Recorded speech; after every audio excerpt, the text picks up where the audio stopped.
Parents secretly brought my brother to my wedding without telling me, so I made a toast revealing how he slept with my ex years ago. Now his pregnant wife has filed for divorce. This is going to be a long read, so I apologize in advance. I, 32M, got married to the love of my life, Meg, 25F, last week.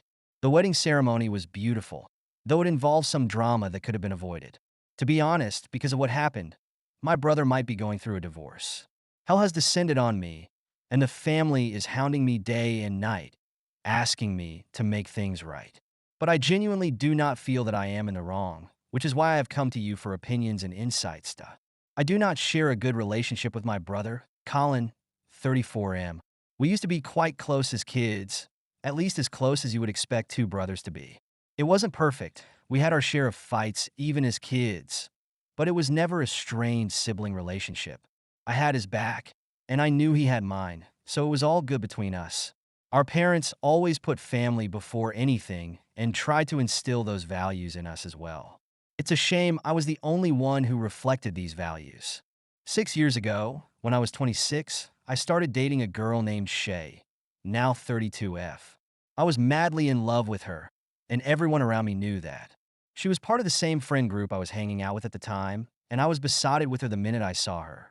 To me, she was the complete package, gorgeous, tall, eloquent, stunning, and smart overall. I was so taken by her that I completely overlooked all her toxicity. And boy, was she toxic. The moment I started dating her was the moment drama completely engulfed and overtook my life. She was a great girl, but she was not the right girl for me. We were not compatible at all. I was very non-confrontational, and she was the exact opposite. She loved drama, lived for it, in fact. There was a new fight every other week for something very random and trivial in my eyes, but I was crazy about her, so I kept ignoring all the red flags. 6 months into dating, I found out she was cheating on me with someone from her workplace. I found out by accident and was devastated. I confronted her, and she kept denying it until she finally broke down and admitted everything. I was heartbroken, but she apologized profusely. She said she had made a mistake and would do anything to gain my trust again. Stupidly, I believed her. I gave her another chance, even though I knew I shouldn't. I have always believed that cheaters never change, and I have never been proven wrong. Throughout my life, I have known cheaters in various capacities, and none of them could change their ways. I knew all that and still gave her a chance because I believed, or rather wished, that this time it would be different and she wouldn't be like the others. I was wrong. For the first few weeks, everything was fine. I started trusting her again and felt that maybe we could get past the incident and build a new life together. 3 or 4 months after I caught her cheating, I started getting this nagging feeling that something was wrong. She was acting shady and suspicious. I didn't have any proof and didn't want to believe she was cheating again, so I rationalized her behavior in my mind. But it kept festering until I finally asked her if something was going on or if she had something to tell me. She became very defensive and said I was suspecting her for no reason, and that if I had decided never to trust her again, I should have told her so she wouldn't be wasting her time trying to earn my trust back. She basically gaslighted me into believing I was being paranoid and that nothing was wrong. I believed her. I know I'm a fool, but I still couldn't shake the feeling something was off. A few weeks passed, and she was still acting weird. I didn't have any proof, but all the overthinking was driving me crazy, so I started checking her phone without her knowledge. I should have known that was the point where the relationship had ended. I didn't trust her at all, and even if I hadn't found anything in her phone, the fact that I thought her capable of doing something like that should have been enough to make me walk out. But I'm glad I snooped around because I found something that changed my life completely, and it's never been the same since then. It took me a while to figure out what was happening, but when I did, it felt like someone had slapped me across the face. Basically, she was cheating on me, and had been for a while, but not just with anyone. She was cheating on me with Colin. I have never felt the hurt I felt when I saw those texts. The two people who were supposed to be the closest to me were the ones doing me dirty in the worst possible way. I couldn't believe what I read. It just made me want to sink to my knees and bawl my eyes out. And that's when Shay entered the room and saw me with the phone. She started yelling at me, telling me I had no business invading her privacy. But I just showed her which chat I had opened, slammed the phone on the wall, and went outside. I think I walked for around 3 or 4 hours. She called me a couple of times, but I didn't respond. When she realized I wasn't going to talk to her, she made Colin call me. He called me once and then left a couple of texts saying things like, I want to explain and it's not what you think, but I wasn't having any of it. What I had seen was enough proof, and I wasn't going to deny my own eyes. I went back home and texted Shay to collect her stuff from my place. The next day, she called me again, but I didn't answer. For the next few days, I was pretty numb. I wasn't talking to anyone. She got her things and left without a fuss, which I was grateful for. Colin didn't try to get in touch after that. And how could he? What could he possibly have to say to me after what he'd done? I think a week or so later, I called up my parents and told them exactly what had happened. I also told them that Colin was dead to me and that I wouldn't be coming home when he was around. They were hurt by the situation, but they supported me initially. They also took Colin to task and stood by me for the first few months. From what I know, Colin got really defensive and told them that Shay and he were in love, but they weren't having any of it, and I'm very grateful for that. I just cut Colin off completely and went to therapy. In therapy, I realized how toxic Shay was for me, and that's when I began to genuinely believe that God had actually saved me through this whole fiasco. Even though it hurt like hell, I moved on from that incident gradually, but I never forgave Colin and never spoke to him again. A few months later, I met Meg, and the rest is history. We started dating, and it was easygoing and peaceful with her, unlike the drama-filled relationship I had with Shay. I didn't tell anyone in the family about Meg until a couple of years later, when we had decided we wanted to get married. She knew all about my situation with Colin and that we were estranged, and she knew about my apprehensions about introducing her to my family. When I introduced her to my parents and told them we were engaged, they were delighted. They were also relieved, I guess. They congratulated me on finding someone and said they were happy for me. They also said to my face they were even happier because now we could be a real family again. I asked them what they meant by that, and my mother said that now that I had moved on from Shay and Shay and Colin weren't dating anymore, Colin and I could now put everything in the past and move forward as brothers. I was shocked and hurt that she could even suggest something like that, but I tried to be respectful and look at things from her perspective. I told her that while I knew she thought the issue was automatically and miraculously resolved because I had moved on, the fact of the matter was that my brother went behind my back and slept with my girlfriend. I told Mom there would never come a time that I would forgive him or move past this.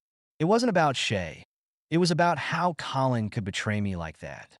Mom got angry when I said this and told me I had to realize that no matter what happens, Colin and I are family, and as brothers, we have to stick together no matter what.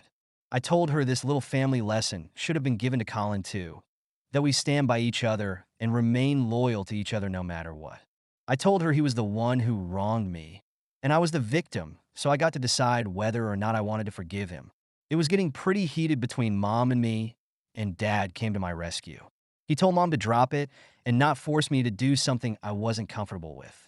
Mom agreed, but I could tell she was salty about it. Happens, she would support me no matter what. After some thought, I decided to go through with it. I knew it wasn't the best time, but I had to stand my ground. I couldn't let them get away with what they'd done. Not on my wedding day. When it was time for the reception and the toast, I took the microphone and made a speech. Everyone was gathered, drinking, laughing, and enjoying the evening.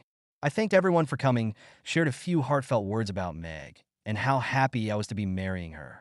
But then I paused, looked around the room, and saw Colin sitting there with his wife, clearly expecting a peaceful evening. That's when I dropped the bomb. I cleared my throat and, with a calm voice, said, I want to thank everyone for being here today. But before we continue, there's something important that needs to be addressed.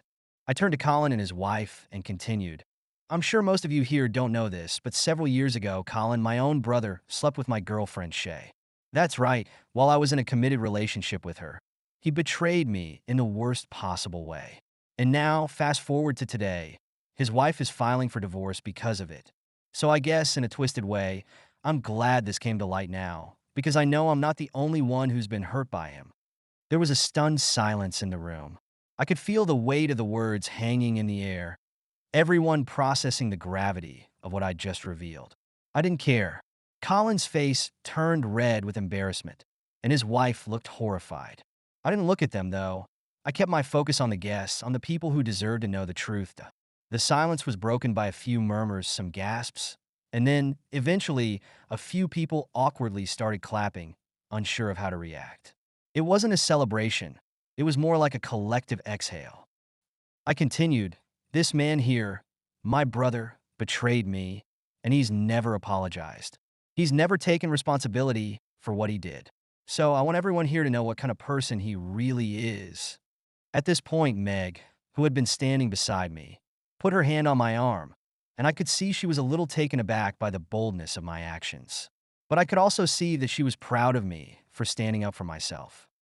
Colin stood up abruptly, his face red with anger. He started to speak, but I held up a hand, silencing him. "Save it," I said coldly. "I'm done listening to you." After my speech, I left the stage and walked back to Meg. I didn't feel a shred of regret. I had done what I felt was right. The rest of the evening passed in a weird haze. Some people were talking to me, some were avoiding me, and others were just in shock. Meg stayed by my side, supporting me, which was all I needed in that moment. The next few days were filled with chaos. My parents tried to call me, my brother tried to reach out, and even a few extended family members got involved, trying to mediate the situation. But I didn't respond to any of them. The damage was done, and I wasn't about to backtrack just to make everyone else feel better. Meg and I spent those days quietly enjoying each other's company, and I made it clear to my parents that I wasn't interested in reconciling with Colin. If they wanted to keep him in their lives, that was their decision, but I wasn't going to pretend like everything was fine for the sake of family unity.